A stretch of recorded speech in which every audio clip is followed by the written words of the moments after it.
자, 현대소설 6강 서울 1964년 겨울이래요. 자, 어디부터 먼저 봐야 돼요, 혹시? 보기를 한번 읽어봅시다. 자, 이 작품은요, 내신에서 이 보기처럼 시대상이 굉장히 잘 나와요, 시대상. 왜냐면 상징성이 강한 글이에요. 그래서 이거는 우리나라 60년대죠. 제목 자체가 1964년이니까요. 60년대 우리나라 두 가지 문제점이 있었어요. 어떤 문제점? 하나는 도시화 산업화와 하나는 군사정권, 독재정권. 그죠? 근데 이거는 뭘 얘기하는 거예요? 도시화 산업화를 얘기하는 겁니다. 이거에 대해 이거를 비판하는 내용. 비판. 그래서 서울이라는 공간이 도시죠. 그죠? 도시의 어떤 냉정하고 단절된 인간상 그거를 중심으로 해서 잘 나옵니다. 그래서 요번 내신에도 뭐는 출제될 가능성이 높아요? 보기가 이거 아니면 연계로 해서 60년대 시가 나올 가능성이 높아요. 알겠죠? 그러면 60년대의 시는 어떤 내용이 나오겠어요? 도시화하고 산업화가 되면 어떤 문제가 생겨? 소외계층이 생기죠? 그죠? 근데 소외계층에 대해서 우리는 인식이 어때요? 신경 쓰지 않는단 말이에요. 그래서 여기 60년대 시가 나오면 분명히 소외층에 대해서 언급하는 그런 시가 나올 거예요. 그거 아니더라도 60년대가 아니더라도 이 시대에 쓰여진 게 아니더라도 어떤 소외층에 대한 이거를 소재로 한 작품이 나올 수가 있습니다. 우리 지금 선생님 생각나는 게 이제 슬픔이 기쁨에게 이런 시가 나와 있는데요. 여기서도 뭐가 나와? 소외계층. 겨울날 그 노점에서 길거리에서 귤 파는 할머니 나와요. 그 다음에 동사자 나오죠. 그렇죠? 그런 것들을 우리가 돌보지 않는다는 말이에요. 그래서 여러분들이 이런 거 나올 때 당황하지 마시고 분석을 할 때 일단 제목 보시고, 그죠? 그 다음에 거기서 나오는 인물들은 어떤 계층을 상징하는지, 그죠? 결국에 시인은 어떤 계층을 옹호하겠니? 소외층을 옹호하겠지? 그러면은 소외층이 어떻게 나와 있겠어? 시에서는 플러스의 개념도 나와 있다. 우리가 돌봐야 줘야 된다. 그죠? 뭐 우리가 눈발이라면 그런 거 작품도 잘 나오고요. 안도현 씨가 쓴 작품들이 대부분 소외층에 옹호하는 내용들이 많아요. 우리가 연탄이라는 작품도 있어요. 그러니까 누군가에게 따뜻함을 주고 자기를 희생하는 그런 내용이 많이 나옵니다. 그래서 이걸 소재로 하는 작품들은 굉장히 많습니다. 알았죠? 청년을 위하여 이런 것도 있죠. 그래서 이웃 엘에게 소재문이 나와요. 여러분들이 외로움을 몰라서 외롭지 않다고 말할 수 있으니까 사랑을 몰라서 사랑하지 못한다고 말할 수 있을 거고 이런 내용이 있습니다. 소외층 둘 중에 하나가 이제 반드시 나올 가능성이 굉장히 큽니다. 이해되시죠? 단물 손님이에요. 예. 이 작품의 시대 배경이 되는 1964년. 자, 겨울 제목이 상징성이 굉장히 강해. 서울이라는 건 공간적인 배경이 되는 거고 어떤 공간이야? 굉장히 차갑고 낯설고 삭막한 공간으로 되어 있고요. 구체적인 시간 나와 있죠? 그죠? 계절적 배경도 나와 있죠? 겨울이라는 건 어떤 존재입니까? 겨울이라는 존재는 이 이 배경 자체가 글의 분위기를 전체적으로 어둡게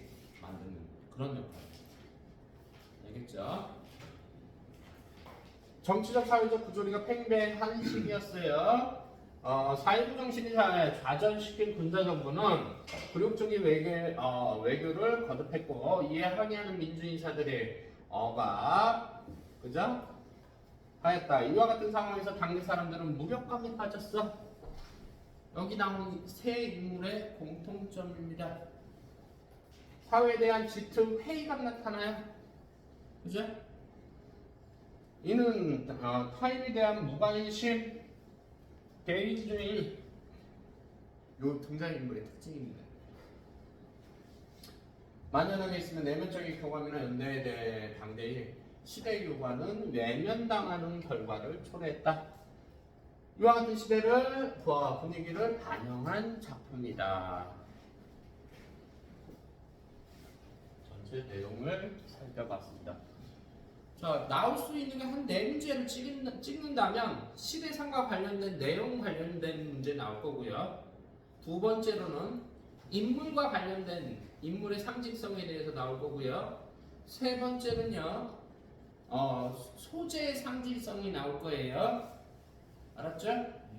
그 다음에 마지막으로 네 번째는 심리 정도, 그죠? 인물이 중요합니다. 이 작품은 아니면 배경과 관련된 문제 나올 수 있어요. 그죠? 배경의 역할. 전체 분위기가 어둡고 쓸쓸하고 삭막하다. 이것만 외워두면 돼요. 단어는 바꿔서 나올 수 있겠죠. 내신에서 주의하시고. 자, 내용으로 들어가 볼게요.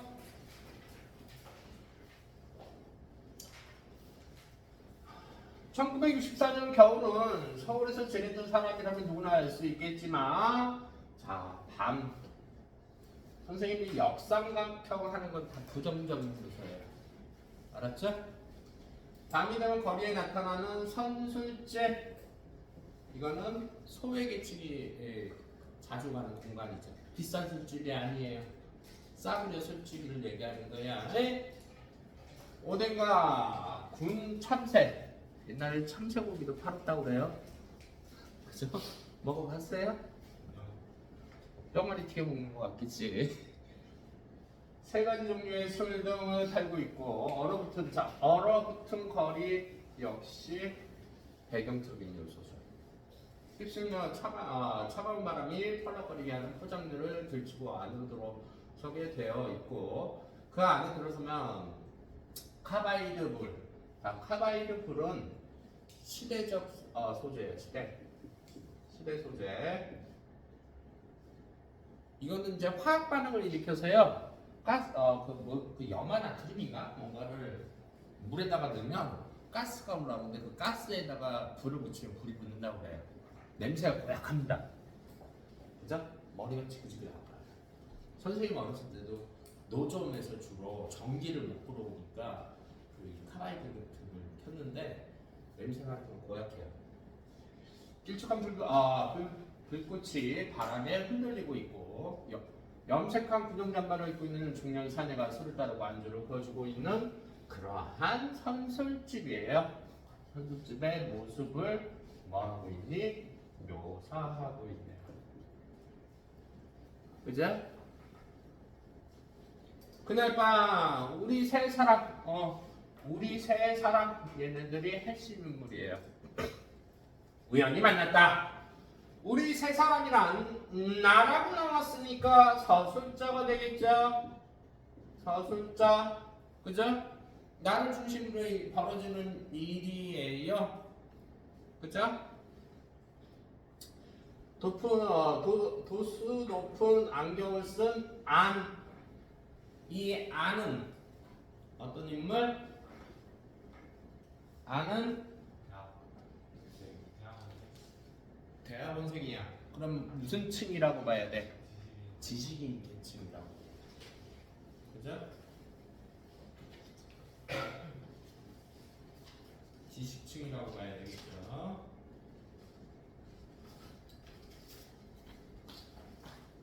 여기서 나가 주인공이에요.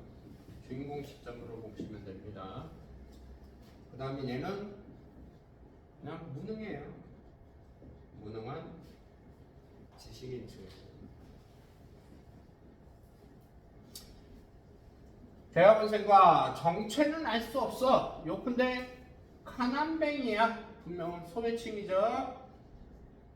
분명하여 그의 정체를 알고 싶다는 생각. 자, 그의 정체를 알고 싶다는 생각은 조금도 나지 않는 대여섯 자리의 사내. 자, 사내 세 명이 나오죠 이렇게. 자, 정체를 알고 싶지 않아. 관심이 있다. 무관심하다. 타인에 대한 무관심이에요.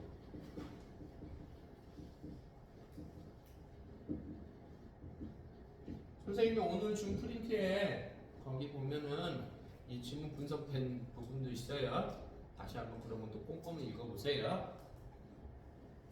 먼저 말을 주고받게 된 것은 나와 대학생인데 그렇다고 해서 자기소개가 끝났을 때 나는 그가 안씨라는 성을 정보가 없어요. 그죠? 안씨라는 성을 가진 25살짜리 대한민국 청년, 대학 구경을 해보지 못한 나로서 나에 대한 정보죠. 고졸자라는 얘기예요. 그죠?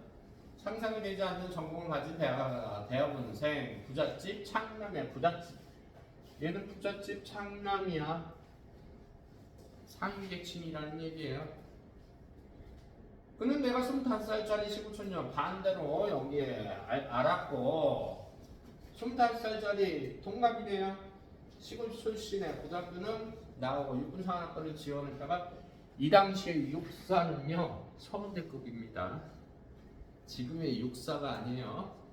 육군사관학교 들어가면 서울대 합격한 것만큼 잔치옵니다. 그죠? 지원했다가 실패하고 나서 군대에 갔다가 임지 성병이에요 그냥. 그죠? 성병입니다. 한번 걸려본 적이 있고 지금은 구청 병사계에서 일하고 있다는 것을 아마 알았을 거죠. 자, 여기서부터 여기까지는 서로에 대해서 정보가 많아 적어. 쉽게 말하면 서로에 대한 정보가 거의 부족하다는 거죠. 부족하다는 거 이걸 관심이 없다는 얘기입니다. 알고 싶지 않아. 그냥 형식상 형식상 얘기만 주고받은 겁니다. 예? 얘네들 대사도 이제 나오는데 대사가 의미 없어요. 무의미합니다. 그러니까 대화가 연결이 안 돼요. 그러니까 이 대사를 통해서 뭔가 얻을 수 있는 건 딱 한 가지. 서로에 대해서 어떤 벽이 있다. 단절된 벽이 있다라는 거. 개인과 개인 사이에. 우리 사회가 그렇다는 겁니다.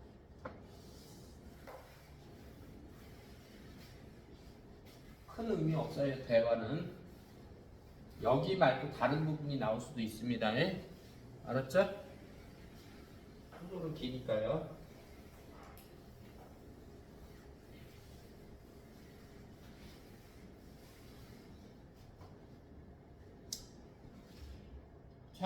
자기소개를 소개들은 끝났지만 그러고 나서 서로 할 얘기가 없어요. 관심사가 없는 거야.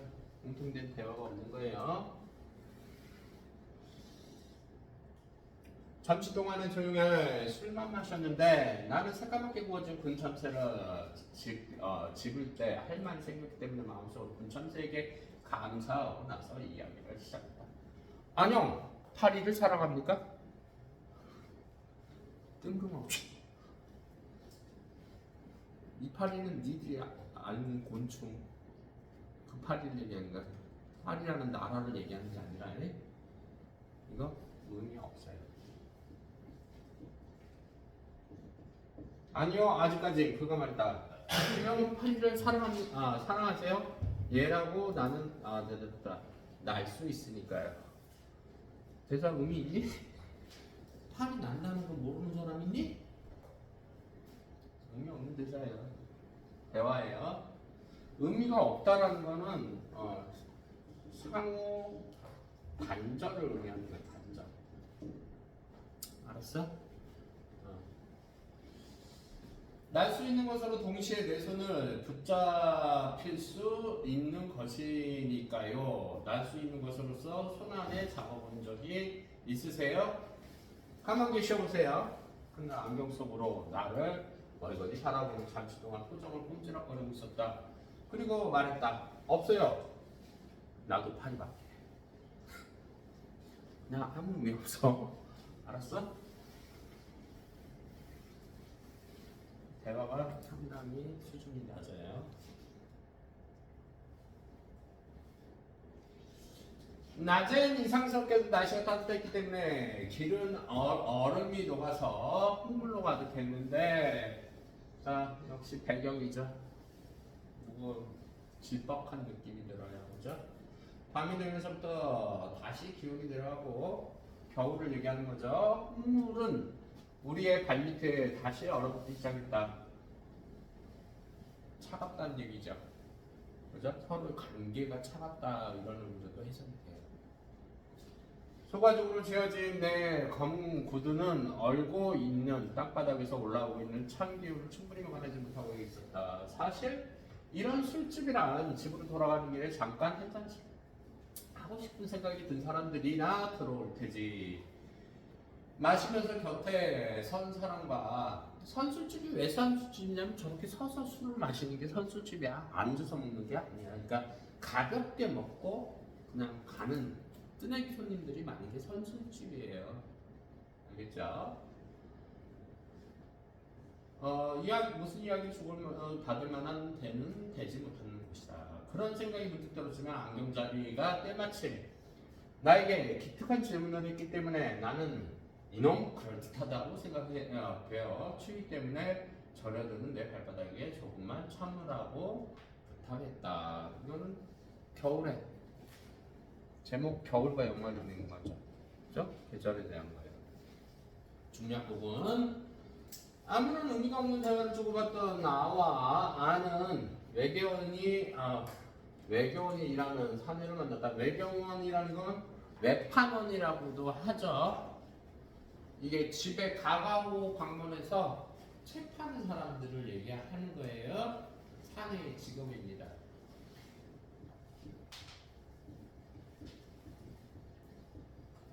자, 선생님 어렸을 때도 이런 사람이 많았어. 그럼 가면 이제 보통 한 권 낙권은 안 팔죠. 뭐 위인전 이런 거 있죠. 그죠? 읽지도 않는 거. 20권짜리. 그지? 막 할부로 팔고 그래요. 이 사람들은 그걸 팔아야 월급이 받는 거예요. 정해진 월급이 없어. 그 판 거에 대한 비율로 월급을 받아요. 그러니까 가난하다는 걸 얘기하는 거죠. 소외층이라는 걸 알 수 있습니다. 이런 사내를 만난다. 사내는 나와 아내에게 자신과 함께 있어주기를 청하고, 이유가 있어요. 불안감과 초조함 때문에 그렇습니다. 이 뒤에 이제 불안하고 초조.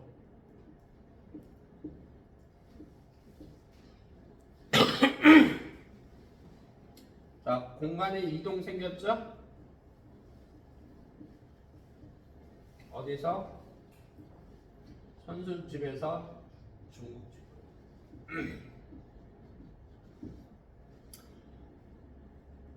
말씀드리고 싶은 게 있는데요. 마음씨 좋은 아저씨가 말하기 시작했다. 자, 이 아저씨가 누구야? 사내죠. 나에 대한 나의 평가예요. 자, 사내를 대하는 태도가 나와 안과 다릅니다. 안은 정말 그냥 이기적이에요. 근데 나는 약간의 연민을 가지고 있습니다. 알았어? 사내에 대해서 연민을 가지고 있어요. 그게 차이점이에요. 그것도 시험 문제 자주 나온다. 사내를 대하는 나와 아내 태도. 아는 냉정하고, 그죠? 이기적으로 관심이 없습니다. 나는 상대적으로 약간의 불쌍함을 느껴요. 동정심 같은 걸 느껴야 돼. 알겠죠? 그래서 지금 긍정적으로 평가를 하고 있는 겁니다. 네? 들어주셨으면 좋겠습니다.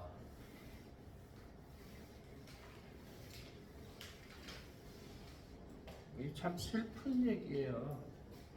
다음 볼게요. 오늘 낮에 제 아내가 죽었습니다. 세브란스 병원 실제 있는 병원이죠. 사실성 높이고 있습니다. 참고적으로 알아두시고 입원하고 있었는데 그는 이제 슬프지도 않다는 얼굴로 우리를 많이 쳐다보며 말하고 있었다. 네, 안 되셨군요. 뭐야, 지극히 형식적이죠. 공감하지 못하는 겁니다. 공감하지 못하는 거야. 그냥 형식적으로 대답하는 거예요. 안과 나는 각각 조의를 표했다. 아내와 나는 참 재밌게 살았습니다. 아내가 어린애를 낳지 못했기 때문에 시간을 몽땅 우리 두 사람의 것이었습니다. 돈은 넉넉치 못했습니다만 그래도 돈이 생기면 우리는 어디든지 같이 다니면서 재미있게 지냈습니다. 딸기철에 수원에도 가고 포도철에는 안양도 가고 여름이면 대천에도 가고 가을에는 경주에도 가보고 밤에 함께 영화 구경, 쇼 구경하며 하러 열심히 극장을 쫓아다니기도 했습니다. 무슨 병환이셨던가요? 하고 아니 조심스럽게 물었다. 급성 내막염이라고 의사가 그랬습니다. 이게 이제 아내의 죽음의 원인이죠. 그죠? 아내는 옛날에 급성 맹장을 수술받은 적이 있고 이 여자 건강이 상당히 안 좋았죠. 다 뭘로 걸렸어? 급성으로 걸렸어. 그죠? 폐렴을 앓은 적도 있었다고 했습니다만 모두 괜찮은데 이번에는 급성엔 결국 죽고 말았습니다. 사내는 고개를 떨구고 한참 동안 무엇인지 입을 우물거리고 있었다. 아니 손가락으로 내 무릎을 찌르며 우리는 꺼지는 게 어떻겠냐는 눈짓을 보다. 왜? 나는 휘말리기 싫은 거예요. 이기적인 거죠. 이기적인 성격이라는 거 여기서 알 수 있어요. 나는 관심도 없고 관여하고 싶지도 않다는 의도예요. 나 역시 동감이었지만 여기도 긍정적인 게 그때 사내가 다시 고개를 들고 말을 계속했기 때문에 우리는 놀라 앉을 수밖에 없어. 동감은 했어요. 근데 약간의 암보다는 약간의 공감을 해주고 연민을 느끼고 있는 상태입니다. 네. 모질지 못한 거죠. 그죠? 모질지 못한 성격이에요. 나가.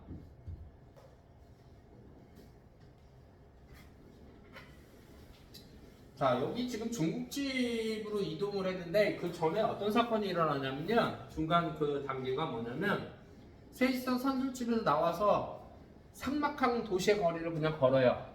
아무도 없는 어둡고 캄캄하고 춥고 이런 거리를 걷는데 소방차 소리가 막 나는 거야.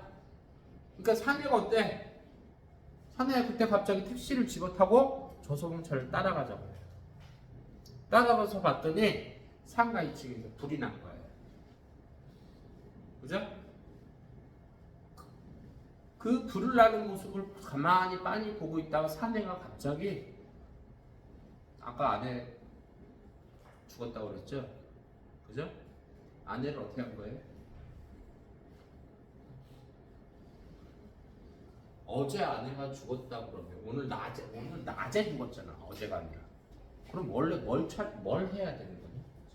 장례를 해야 되는데 이 사람 지금 돌아다니고 있잖아. 아내의 시신을 병원에다 판 거예요. 해부용.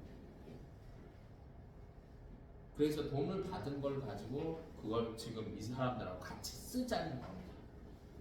그래서 불을 보다가 갑자기 뭔가를 훅 던져요. 그 뭔가가 이 뭐에 쌓여져 있는 뭔가가 뭐냐면 자기 주머니에 있던 동전 주머니를 던진대요. 그 동전 주머니의 의미는 뭐겠어요? 아내에 대한. 그 돈이 아내 시체를 팔고 받은 돈이니까 아내에 대한 죄책감. 알았죠? 그래서 그 부분이 생략이 돼 있는 거예요. 슬프지 않습니까? 추억이 이렇게 많은 부인이 죽었는데 장례식 돈이 없어가지고 부인은 시체 얼마나 받겠어? 그지? 슬픈 내용이에요. 아내는 장례식도 못 치르고 가는 거죠.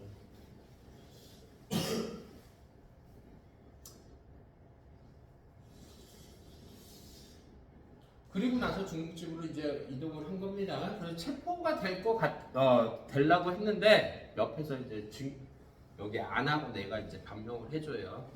왜 불에다가 불 있는 곳에다가 뭐 이나무기 같은 거 더 던졌을까봐 주변에 경찰이 와서 조사를 합니다.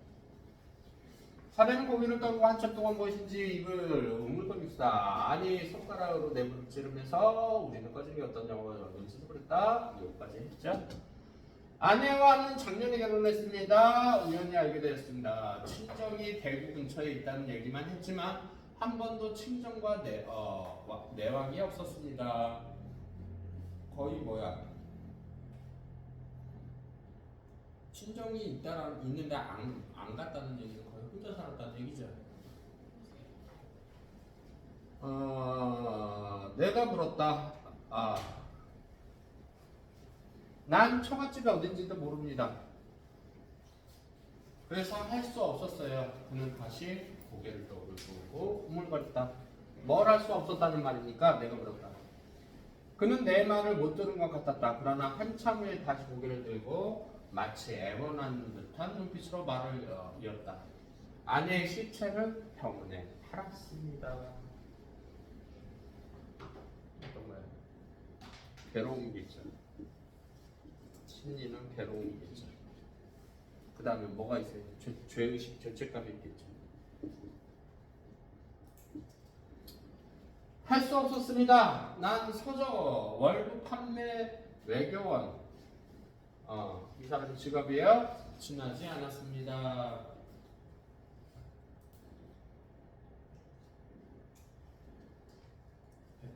페이지 보면 돼. 현대소설. 돈 4,000원을 주더군요. 뭐 지금으로 얘기하면 한 400만 원 정도 되겠죠. 그렇죠? 난 두 분을 만나기 얼마 전까지도 세브란스 병원에 울타리에 곁에 서 있었습니다. 아내가 누워 있을 시체실에 있는 건물을 알아보려고 했습니다만 어딘지 알 수가 없었습니다. 그냥 울타리 곁에 앉아서 병원의 큰 굴뚝에서 나오는 희끄무레한 연기만 바라보았습니다. 실제로 이렇게 시신을 병원에 인도하게 되면요, 햄을 다 하게 되죠. 해놓고 장례까지 치러줍니다. 그죠? 아내는 어떻게 될까요? 학생들이 해볼 실습하느라고 턱으로 머리를 가르고 칼로 배를 찢고 한다는데 정말 그러겠지요?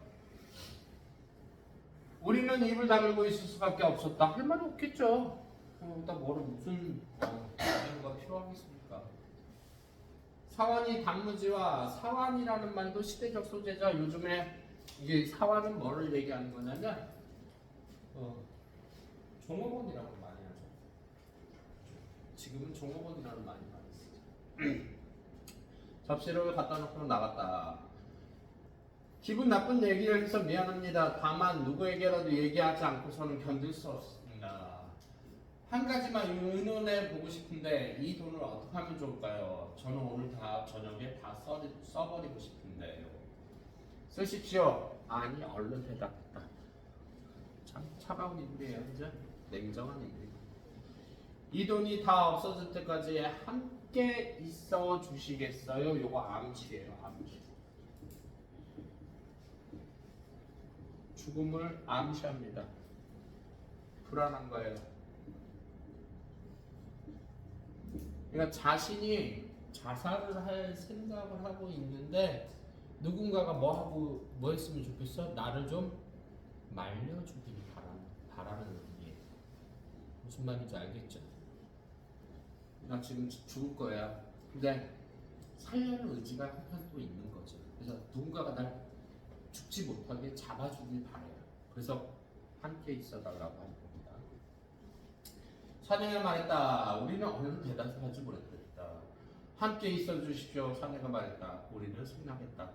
멋있게 한번 써봅시다. 라고 사내는 우리와 만난 후 처음으로 웃으면서 그러나 여전히 힘없는 음성으로 말을 했다.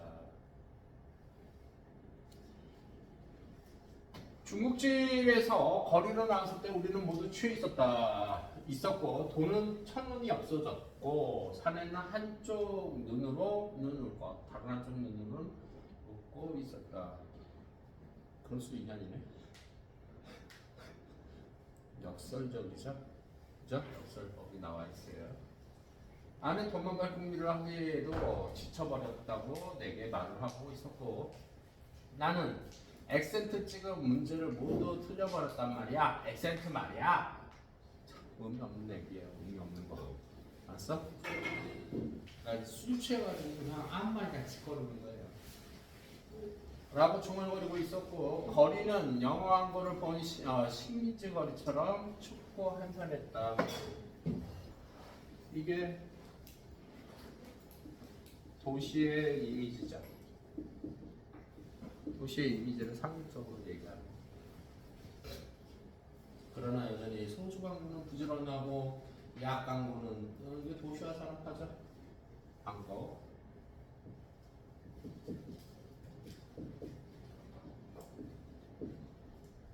게으름 피우며 반짝이 있었고 전부 다 같이는 그저 그래요라고 웃고 있었다. 이 뒤에 이제 어디로 이동을 하냐면 아까 선술집 있었죠? 뒷부분은 잠깐 스토리만 얘기할게요. 왜 나올 수 있으니까. 선술집에서 중국집으로 갑니다. 그죠? 중국집에서 여관으로 들어가요. 그래서 셋이서 이 여관도 상징적인 의미인데 각자 방을 잡습니다. 그래서 이 방의 의미는 단절이에요. 알겠죠? 사내는 같이 있고 싶었는데 각자 방을 잡아요. 그 이유가 뒤에가 나오는데 다음날 아침에 보니까 사내가 죽어서 경찰들이 와 있는 거예요. 그래서 아는 자기가 그럴 줄 알았다고 말을 합니다.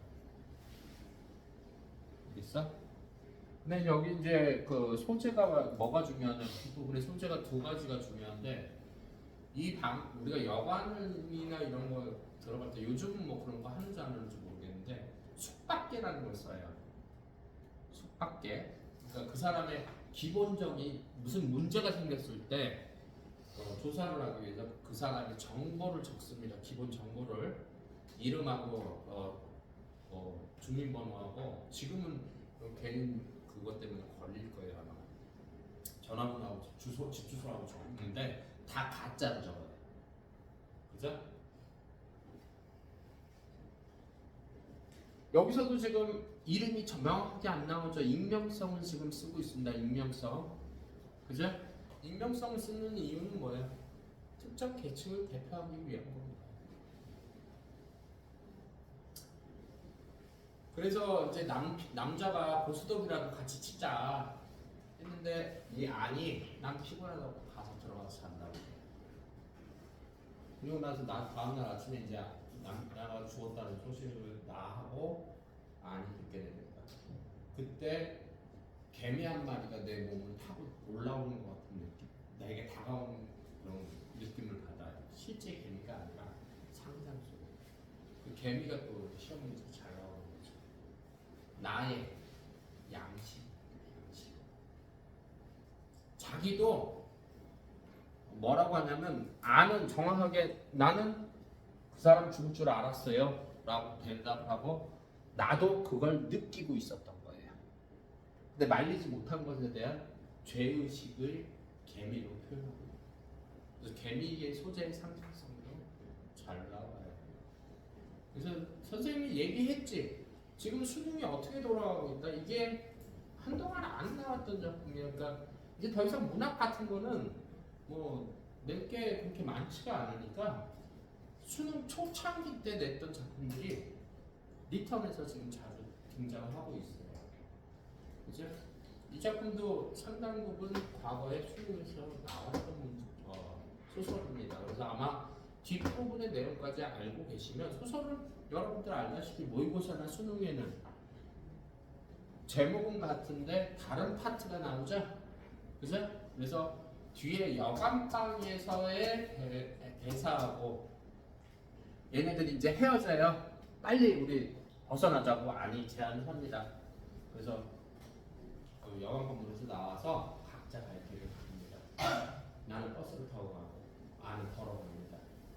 그러면서 이제 작품이 끝나게 되는데 뒷부분이 나올 확률이 만약 나온다면 뒷부분에 그런 내용이 나올 확률도 있어요. 그래서 거기서 중요하게 여러분들이 해놔야 되는 건 숲밖에와 숲밖에와 개미가 상징적 소재로 잘 나온다는 거 기억해 두시면 좋을 것 같아요. 아마 올해 모의고사에서도 출제가 되지 않을까. 모의고사 아니면 수능에도 출제 가능성이 있습니다. 기억을 해두면 좋은 작품인 것 같아요. 자, A와 B, B는 지금 중국집이고요. A는 우리 다시 봅시다. 어디에요? 앞부분에 배경을 나타내는 부분이죠. 자, 1번 문제 볼게요. 비교한 내용으로 적절한 것은 A는 시간의 순서에 따라 진술하고 있고 B는 사건의 인과성이 있습니까? 여기에? 지금 B에? 전혀 생뚱맞은 말하고 그러고 있죠? 인과성이 없습니다. 그게 A는 인물의 심리 상태를 서술자가 추측하여 전달하고 있고 B는 인물의 행동 묘사를 통해 이 행동으로 성격을 알 수는 없어요. 그 다음에 3번 A는 시공간에 대한 묘사를 통해서 사건의 방향을 암시하고 있고 B는 인물들 사이에 갈등 나와 있지 않습니다. A는 인물의 내면적 갈등을 바탕으로 인물 사이의 관계를 A가 지금 배경을 나타내고 있단 말이에요. 겨울이라는 계절적 배경, 그죠? 그러니까 갈등을 바탕으로 인물의 관계를 나타내고 있는 건 틀린 말이죠. 4번 5번이네요. A는 배경과 인물의 상황을 묘사하고 있어요. 인물의 심리를 드러내고 있고 B는 짧은 문장을 연결하여 다양한 장면을 제시함으로써 특정 공간에서의 상황을 입체적으로 입체적이라는 말을 여러분들이 잘 모르는데 입체적으로 형상화 했다는 얘기는요. 하나의 이야기를 한 가지만 계속 얘기하면 그냥 평면적이라는 거예요. 이 이야기 했다가 저 이야기 했다가 다양한 이야기나 다양한 각도를 본 것을 얘기를 한다면 그게 입체적인 겁니다. 맞죠? 그래서 5번이 가장 적절한 게 될 수 있습니다. 이런 1번 문제의 난이도가 조금 있죠.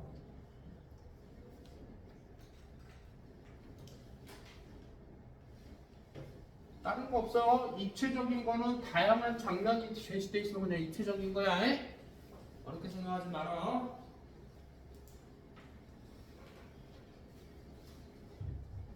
지금 세 가지 얘기하고 있잖아. 거리로 나와서 돈 쓰고 그냥 울고 있다 이런 거 얘기하고 있고, 그 다음에 나는 지금 헛소리하고 앉아 있고, 그 다음에 광고 얘기하고 있죠. 그죠? 윗글에 대한 내용으로 이해로 적절하지. 이번에는 아닌 거네요. 요게 틀렸죠? 나는 아니 자신과 비슷한 삶이 아니죠. 얘는 뭐야? 대하고생이잖아. 부유층이란 말이에요. 나는 고졸자잖아. 그지? 틀렸죠?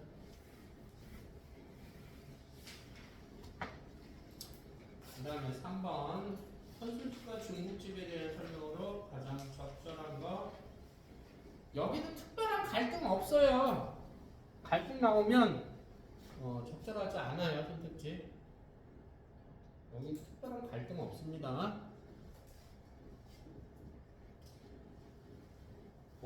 갈등이 없으니까 뭐 할 필요도 없어요. 화내도 필요 없겠죠. 싸우지라는데 나와 아니 의견이 일치하여 도달하는 공간이고 중국집은 나와 아니 의견 차이 나와 있지도 않아요. 같이 그냥 들어가기로 하는 겁니다. 중국집 같이 가기로 하는 거죠. 그 다음에 선술집은 나와 안과 사내가 외로움을 느끼는 공간이고 중국집은 나와 안과 사내가 동질감 아니에요. 동질감 못 느끼고 있어요. 안은 특히 안은. 4번 선술집은 나와 안과 사내가 만나는 공간이죠. 여기서 만났죠. 여기는 맞는 얘기고요. 중국집은 사내가 나와 안에게 자신의 이야기를 털어놓는 공간이다. 이게 정답이죠. 그죠? 자기 아내의 이야기 하고 있잖아요. 그 다음에 4번은 보기를 바탕으로 해서 보는 거죠. 선택지 분해 읽어볼게요. 아까 내용을 읽었으니까.